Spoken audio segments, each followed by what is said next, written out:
നമസ്കാരം, എല്ലാ മലയാളി പ്രേക്ഷകർക്കും നഗര ന്യൂസിലേക്ക് സ്വാഗതം. ഞാൻ സാൻഡ്ര സിജി. പ്രധാന വാർത്തയിലേക്ക്. മുൻ കേന്ദ്രമന്ത്രി സുരേഷ് കാൽമാടി അന്തരിച്ചു. സംസ്കാരം ഇന്ന് വൈകിട്ട്. മുൻ കേന്ദ്രമന്ത്രിയും മുതിർന്ന കോൺഗ്രസ് നേതാവുമായ സുരേഷ് കാൽമാടി അന്തരിച്ചു. വാർദ്ധക്യ സഹജമായ അസുഖങ്ങളെ തുടർന്ന് ദീർഘകാലമായി ചികിത്സയിലായിരുന്നു. പൂനെയിലെ ദിഹാവ് മങ്കേശ്വർ ഹോസ്പിറ്റലിൽ വെച്ചായിരുന്നു അന്ത്യം. ഇന്ത്യൻ രാഷ്ട്രീയത്തിലും കായിക രംഗത്തും ഒരുപോലെ സ്വാധീനം ചെലുത്തിയ വ്യക്തിയായിരുന്നു സുരേഷ് കാൽമാടി. ഇന്ത്യൻ ഒളിമ്പിക്സ് അസോസിയേഷൻ പ്രസിഡന്റായി അദ്ദേഹം സേവനമനുഷ്ഠിച്ചിട്ടുണ്ട്. എന്നാൽ 2010 ഡൽഹി കോമൺവെൽത്ത് ഗെയിംസിനെ ബന്ധപ്പെട്ട് അഴിമതി ആരോപണങ്ങൾ അദ്ദേഹത്തിന്റെ രാഷ്ട്രീയ ജീവിതത്തിന് തിരിച്ചടിയായി. ഗെയിംസ് ഫണ്ട് ഉപയോഗം ചെയ്ത് എന്ന കേസിൽ തുടർന്ന് 2011 ഏപ്രിലിൽ അദ്ദേഹം അറസ്റ്റിലാവും. പിന്നാലെ കോൺഗ്രസ് പാർട്ടിയിൽ നിന്ന് സസ്പെൻഷൻ ചെയ്യപ്പെടുകയും ചെയ്തു. അദ്ദേഹത്തിന്റെ ഭൗതിക ശരീരം ഇന്ന് ഉച്ചയ്ക്ക് 2 മണിവരെ പൂനെ എയർഫൺ വാനിലെ കാൽമാടി ഹൗസിൽ പൊതുദർശനത്തിന് വയ്ക്കും. തുടർന്ന് വൈകുന്നേരം 3:30 നവിപേട്ടയിലെ വൈകുണ്ഠ് ശ്മശാനത്തിൽ സംസ്കാര ചടങ്ങുകൾ നടക്കും. നടൻ പുന്നപ്ര അപ്പച്ചൻ അന്തരിച്ചു. മലയാള സിനിമയുടെ ഒരു കരുത്തുറ്റ സാന്നിധ്യം കൂടി വിടവാങ്ങുന്നു.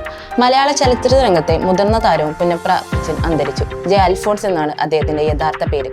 ശാരീരികാവസ്ഥകളെ തുടർന്ന് രക്തസ്രാവത്തെ തുടർന്നും ആലപ്പുഴ വണ്ടാനം മെഡിക്കൽ കോളേജ് ആശുപത്രിയിൽ ചികിത്സയിലിരിക്കെയാണ് അന്ത്യം സംഭവിച്ചത്. 1965 ഉദയ സ്റ്റുഡിയോ നിർമ്മിച്ച ഒതേനന്റെ മകൻ എന്ന ചിത്രത്തിലൂടെയാണ് അപ്പച്ചൻ സിനിമാ ജീവിതത്തിൽ ആരംഭിക്കുന്നത്. സത്യനായകനായ ഈ ചിത്രത്തിന് ശേഷമാണ് ഉദയ നിരവധി സിനിമകളിൽ അദ്ദേഹം വേഷമിട്ടിട്ടുണ്ട്. എന്നാൽ KS സേതുമാധവൻ സംവിധാനം ചെയ്ത അനുഭവങ്ങൾ പാളിച്ചകൾ എന്ന ചിത്രത്തിലെ തൊഴിലാളി നേതാവിന്റെ വേഷമാണ് അദ്ദേഹത്തിന്റെ വലിയ ജനപ്രീതി നേടിക്കൊടുത്തത്. 4 പതിറ്റാണ്ടിലേറെ നീണ്ട അഭിനയ ജീവിതത്തിൽ ഒട്ടനവധി മികച്ച കഥാപാത്രങ്ങളെ അദ്ദേഹം അവതരിപ്പിച്ചു. കന്യാകുമാരി, നക്ഷത്രങ്ങളെ കാവൽ, കോലിളക്കം, ഓപ്പോൾ, ആട്ടക്കലാശം, ഇത്തിരി നേരം, ഒത്തിരി കാര്യം എന്നിവയാണ് ശ്രദ്ധേയമായ സിനിമകൾ.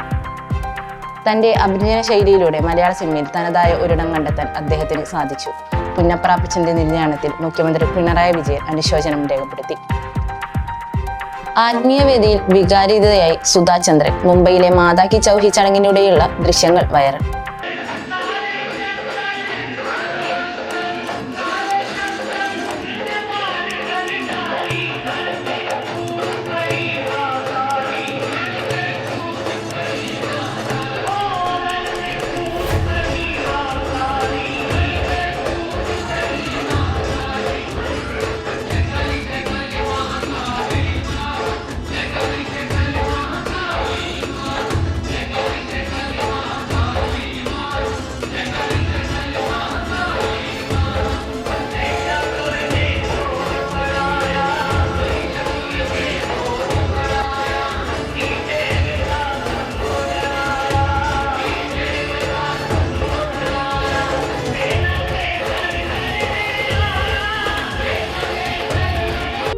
പ്രശസ്ത നടിയും നർത്തകിയുമായ സുധാ ചന്ദ്രൻ ഒരു ആത്മീയ ചടങ്ങിനിടെ അതീവ വൈകാരികമായി പ്രതികരിക്കുന്ന വീഡിയോ സാമൂഹ്യ മാധ്യമങ്ങൾ ചർച്ചയാകുന്നു.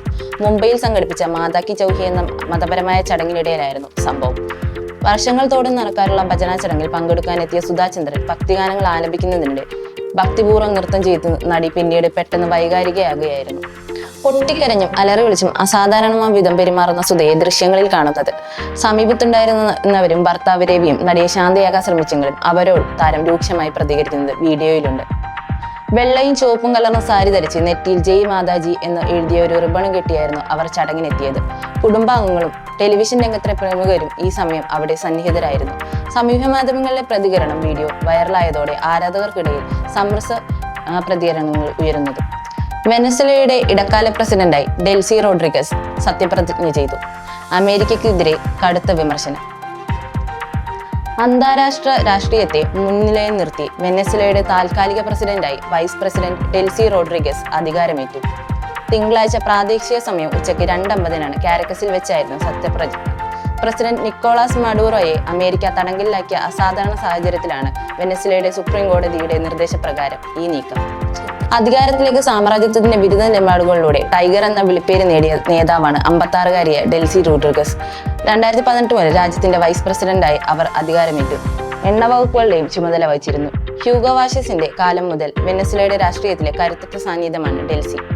മഡൂറോയെ തടഞ്ഞുവെച്ച അമേരിക്കൻ നടപടി അന്താരാഷ്ട്ര നിയമങ്ങളുടെ ലംഘനമാണെന്നും ട്രംപ് ഭരണകൂടം നടത്തിയത് തീവ്രവാദ നീക്കമാണെന്നും ഡെൽസി ആരോപിച്ചു. മഡൂറോയോടും വാഷസിന്റെയും സാമ്രാജ്യത്തെ വിരുദ്ധ നയങ്ങൾ വിട്ടുവീഴ്ചയില്ലാതെ തുടരുമെന്നും അവർ പ്രഖ്യാപിച്ചു. ഇടക്കാല പ്രസിഡന്റിനെ ചുമതലയേറ്റ ഡെൽസി റോഡ്രിഗസിന് വെനസ്വേലയുടെ സൈന്യം പൂർണ്ണ പിന്തുണ പ്രഖ്യാപിച്ചിട്ടുണ്ട്. കേരളത്തിൽ വെള്ളിയാഴ്ച മുതൽ മഴയ്ക്ക് സാധ്യത. പത്തനംതിട്ടയിലും ഇടുക്കിയിലും യെല്ലോ അലർട്ട്.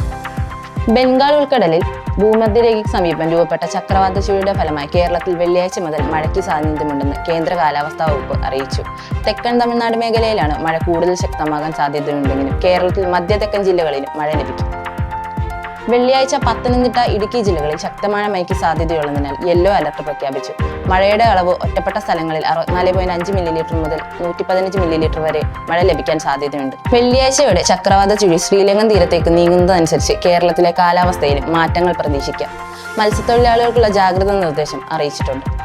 2 കൊല്ലം തികഞ്ഞപ്പോൾ ജോലി വിട്ടു. അൽഫോൺസും ആലുവ ഗ്യാങ്ങുമായി കൂടുതൽ എടുത്തത് അപ്പോഴാണ് നടൻ നിവിൻ പോളി. ആദ്യ സിനിമയിലേക്ക് എത്തുന്നതിന് മുൻപുള്ള അനുഭവങ്ങൾ പങ്കുവച്ച് നടൻ നിവിൻ പോളി നല്ല സ്റ്റേബിളായ ജോലിയും നിറയെ അവസരങ്ങൾ കളഞ്ഞാണ് രാജിവെക്കുന്നതെന്നും എന്നാൽ ആ സമയത്താണ് അൽഫോൺസ് പുത്രൻ അടക്കമുള്ളവനുമായി കൂടിയെടുക്കുന്നതെന്നും നിവിൻ പോളി പറഞ്ഞു.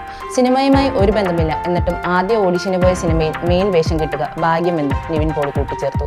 സിനിമയിൽ വർക്കാകാതെ ഇരിക്കുന്ന സമയത്താണ് ഒരു വെള്ളിയാഴ്ച എല്ലാം ശരിയാകുമെന്നും അറിയാമായിരുന്നുവെന്നും നിവിൻ പോളി പറഞ്ഞത്. നല്ല സ്റ്റേബിളായ ജോലിയും ഇൻഫോസിസ് പോലെയൊരു കമ്പനിയും നിറയെ അവസരങ്ങളും വിട്ട് പെട്ടെന്നായിരുന്നല്ലോ രാജിവെക്കുന്നത്. മുന്നോട്ടുള്ള യാത്ര എന്താണെന്ന് ഒരു ഐഡിയ ഇല്ലായിരിക്കുകയാണ്. പക്ഷേ ആ ജോലിയിൽ ഞാൻ ഹാപ്പി ആയിരുന്നില്ല. എങ്ങനെയോ 2 കൊല്ലം പിടിച്ചു നിന്നു. 2 കൊല്ലം തികയുന്നതിന് മുമ്പ് തന്നെ രാജിവെച്ചു. അൽഫോൺസും ആലുവ ഗ്യാങ്ങുമായി ഏറ്റവും കൂടുതൽ സമയം ചിലവഴിച്ചത് അപ്പോഴാണ്. വിനീതിന്റെ സിനിമ ആദ്യ ചിത്രമായി എനിക്ക് കിട്ടിയെന്നുള്ളത് എൻ്റെ ഭാഗ്യമാണ്. കാരണം എത്രയോ പേർ സിനിമയ്ക്കായി ശ്രമിക്കുന്നത് സിനിമയുമായി ഒരു ബന്ധമില്ല, എന്നിട്ടും ആദ്യമായി ഓഡിഷന് പോയ സിനിമയിൽ മെയിൻ വേഷം കിട്ടുക ഭാഗ്യം തന്നെ. കാലൊടിഞ്ഞിരിക്കുന്ന സമയത്താണ് ഓഡിഷന് പോകുന്നത്. ജോലിയില്ലാതെ വീട്ടിലിരിക്കുമ്പോൾ കാലുകൂടി ഒടിഞ്ഞ് അപ്പോഴാണ് ആളുകൾക്ക് പറയാൻ പിന്നെയും കാരണം കിട്ടി. ഇത്രയും മോശ സമയത്ത് നിൽക്കുമ്പോഴാണ് സ്വിച്ച് ഇട്ട പോലെ മലർവാടി നടക്കുന്നത്. എൻ്റെ സിനിമകൾ വർക്കാകാതെ പോകുമ്പോഴും എൻ്റെ ഉള്ളിൽ അറിയാമായിരുന്നു, ഒരു ദിവസം എല്ലാം ശരിയാകും, ഒരു വെള്ളിയാഴ്ച വരും, നമ്മൾ നിർത്തി പോകാതെ ഇരുന്നാൽ മതി. നിവിൻ്റെ വാക്കുകൾ. അഖിൽ സത്യൻ സംവിധാനം ചെയ്യുന്ന സർവമായ വലിയ വിജയമാണ് തിയേറ്ററുകളിൽ നിന്ന് നേടുന്നത്. ആഗോള ബോക്സ് ഓഫീസിൽ സിനിമ ഇതിനോടകം 100 കോടി പിന്നിട്ട് കഴിഞ്ഞത്. കേരളത്തിലും വലിയ നേട്ടമാണ് സിനിമ ഉണ്ടാക്കുന്നത്. 10 ദിവസത്തിന് പിന്നിടുമ്പോൾ കേരളത്തിൽ നിന്ന് മാത്രം സിനിമ 50 കോടി പിന്നിട്ടു. കൂടുതൽ വാർത്തകൾക്കും വിവരങ്ങൾക്കുമായി നഗര ന്യൂസ് ചാനൽ ഫോളോ ചെയ്യുക. നന്ദി, നമസ്കാരം.